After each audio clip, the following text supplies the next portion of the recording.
Hii ni update mpya kutoka Bodi ya Mikopo Tanzania SLB. Kama ni mara yako ya kwanza kutembelea katika website yetu pamoja na channel yetu ya YouTube Elimika, basi hakikisha una subscribe na kuwasha alama ya kengele ili kuweza kupata notification za habari zetu tunazotangaza kila siku juu ya fursa mbalimbali pamoja na elimu. Katika video hii ya leo tumekuletea tangazo la dirisha la maombi ya mkopo ya stashahada kwa March intake mwaka wa masomo 2025-2026. Maelezo ya tangazo hili kwa kifupi nasema kwamba tunawatangazia wanafunzi wa stashahada ambao ni level diploma watakaodahiliwa mwezi March ambao ni March intake kwamba dirisha litafunguliwa kuanzia tarehe 15 mwezi wa pili 2026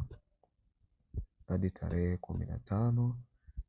mwezi wa tatu 2026 kwa wanafunzi wanaotarajia kuomba mikopo katika maeneo ya kipaumbele yaliyoainishwa kwenye mwongozo wa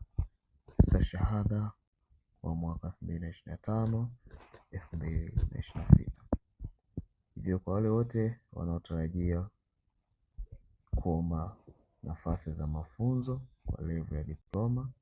basi wanashauriwa kabla ya kuomba mkopo kutoka katika Bodi ya Mikopo, basi waweze kufuatilia mwongozo wa kozi ambazo zimepewa kipaumbele ili waweze kupata mikopo hiyo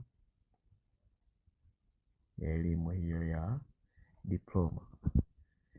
Wanafunzi wanaotarajiwa kujiunga kwenye programu za kipaumbele wanashauriwa